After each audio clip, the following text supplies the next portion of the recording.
Eu falava no outro vídeo sobre a questão dos armênios, dos primeiros genocídios do século XX, e eu coloquei uma questão assim muito enfática no começo do vídeo anterior, que é a seguinte: nós temos que pensar uma história global, portanto, fora daquela caixinha de achar que a história da Segunda Guerra, por exemplo, é só Alemanha e Itália, o eixo contra os aliados, e pensar assim, bom, o que estava acontecendo em outros lugares? No Brasil, na América Latina, mas também na Europa. A gente costuma pensar assim numa versão às vezes muito simplificada da história, e eu nunca fui um fã exatamente de pegar o último detalhe da trajetória, por exemplo, do Hitler, do Goebbels, etc., de saber que camisa ele vestiu, em qual ano, etc. Eu não sou um aficionado de história para esses detalhes, às vezes menores, que às vezes é muito comum quando a gente vê assim, pessoas muito aficionadas sobre esses temas que ficam girando em torno quase que de uma cultura do que foi o nazismo, a Segunda Guerra, etc., que tem sua importância, mas não é muito o meu modo de enxergar o fenômeno. O que eu tenho pensado hoje em dia, e pensado em projetos futuros, de como entender esse processo, e é uma questão que tem meio que me perseguido nos últimos 5, 6, 7 anos, é pensar a história global dos fascismos. Se ficou muitos anos discutindo a taxonomia dos fascismos, se haveria um fascismo genérico, um fascismo eterno, que é o caso do Umberto Eco, como é que a gente pode categorizar os movimentos fascistas, etc., buscando então instrumentos de categoria, de conceito, para entender o fenômeno do nazismo. Então nós temos, já falei disso, historiografia marxista, historiografia liberal, etc. Para mim isso hoje está mais ou menos estabilizado, mais ou menos resolvido. Alguns livros, de certa forma, matam a charada dessas taxonomias, mas esses temas me interessam menos. O que me interessa, na verdade, são os estudos de caso. Como é que nós conseguimos colocar uma história global dos fascismos no modo horizontal, de cruzamento, de vasos comunicantes, de redes intelectuais e de alianças de época? Talvez o livro, o primeiro grande livro, talvez que se dedique a fazer uma história mais global do fascismo, seja esse aqui, é o livro do Stanley Payne, chamado A History of Fascism, de 14 a 45. Esse livrão aqui, publicado pela Wisconsin University Press, é um baita livro de referência que nos coloca uma série de desafios para pensar fascismo dentro da Europa, fora da Europa, algumas questões conceituais e pensando muito na questão do seguinte: uma coisa é eu falar de regimes fascistas, Alemanha, Itália, Japão, esses grandes regimes que são conhecidos, mas é importante olhar também regimes menores, de regimes que ficam pouco tempo com movimentos fascistas no poder, e também pensar os movimentos fascistas que vieram na Hungria, na Romênia, na Bulgária, em diferentes lugares e tiveram a sua importância. E aqui eu passo para um outro livro que é muito chocante, que é esse aqui, Visões da Aniquilação.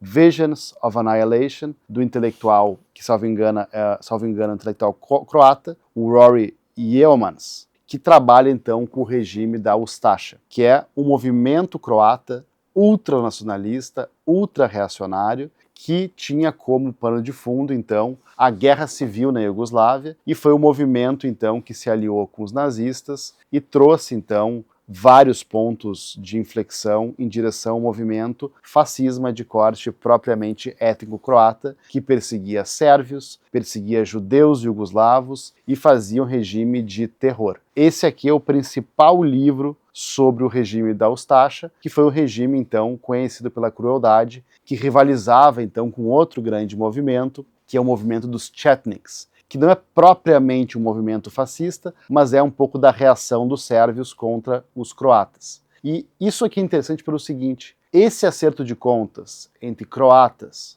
bósnios, sérvios na Segunda Guerra Mundial, com esse caldeirão de fascismo, esse caldo fascista, vai ter o acerto de contas nos anos 90. Então, se a gente tinha aqui sérvios, croatas e fascismo na Iugoslávia dos anos 40, esses povos aqui, 50 anos depois, quando se dissolve a Iugoslávia do Tito, o comunismo iugoslavo, vão fazer então uma década inteira de genocídios, de guerra fratricida, de 90 até o final dos anos da década, e trabalhando então muito com ressentimento, que naturalmente não nasce nos anos 40, mas justamente na época dos fascismos a gente vê dois grandes grupos, os Chetniks e a Ustasha rivalizando com quem era mais cruel, quem tinha menos remorso de produzir, então, massacres contra civis uns dos outros. Então percebam, fascismo na Romênia, na Hungria, na Croácia, talvez na Sérvia, tudo isso acontecendo no mesmo panorama da Segunda Guerra Mundial,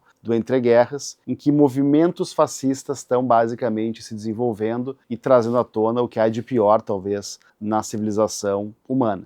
E esse é um ponto interessante pelo seguinte: existe um intelectual romeno, que eu vou trabalhar aqui num outro vídeo, chamado Manuelescu, que foi super influente no Brasil nos anos 30 e 40. O Manuelescu escreveu 2 livros, que eu vou trabalhar num outro vídeo, e foi talvez o principal autor fascista citado no Brasil nos anos 30 e 40. Mas essa é uma outra história para um outro vídeo. Aqui tem uma história muito curiosa, que é o seguinte: a Inglaterra, né, o Reino Unido, a Grã-Bretanha, foi um dos baluartes, né, uma das grandes forças contra o fascismo, né, lutou contra os nazistas, contra a Itália, etc. Então o Churchill lidera esse processo, mas mesmo na Grã-Bretanha existia um movimento fascista importante, que era chamada The British Union of Fascists, que é basicamente o movimento do Mosley, e aqui é um livro sobre esse movimento que, mesmo num lugar democrático, plural, que procurava então combater o fascismo, custe o que custar, ainda assim o fascismo proliferava em lugares como, por exemplo, Londres.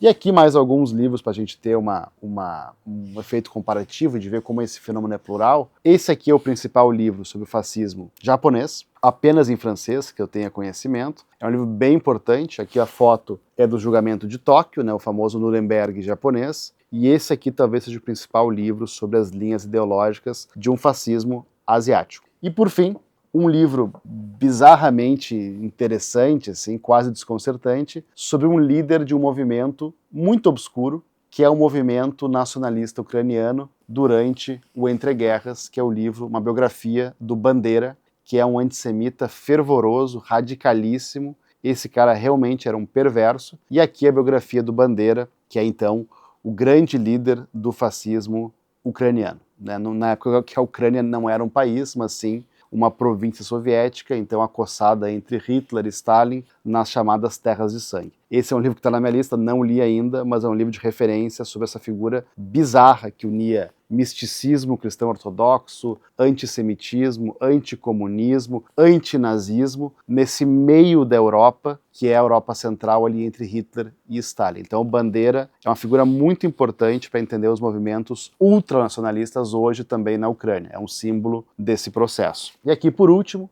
um livro que não é propriamente uma história global dos fascismos, mas é sobre o Holocausto na Romênia e as ações tanto do regime romeno quanto da Guarda de Ferro, que é o movimento fascista dos romenos. Então, esse vídeo procurou então dar uma reflexão inicial sobre esse tema. Eu vou voltar nessa questão para nós entendermos então como é que se dá essa questão de pensar redes fascistas, colaboração entre regimes fascistas e essa alimentação, né? Como cada regime se estrutura e também se diferencia. Então, entre Alemanha, Áustria, Itália, Romênia, Hungria, etc., Japão, nós temos cada regime com características próprias, mas que compartilhavam de um tipo de suco, de caldo comum, que é uma ideia de ser antiliberal, anticomunista, mas aí as diferenças vão se acentuando em cada regime. Se pega, por exemplo, o fascismo na Romênia, com alto grau de misticismo, alto grau de teorias obscurantistas, etc. Na Áustria, muito focada no pensamento católico. Cada regime tem características próprias, mas que alberga também a definição de ser um regime propriamente de um tipo de fascismo, né? De um estudo de caso de um regime que a gente possa categorizar como fascista. Então, vou colocar os livros aqui na descrição do canal, e para quem me segue no Instagram, né, o vídeo fica no link da bio.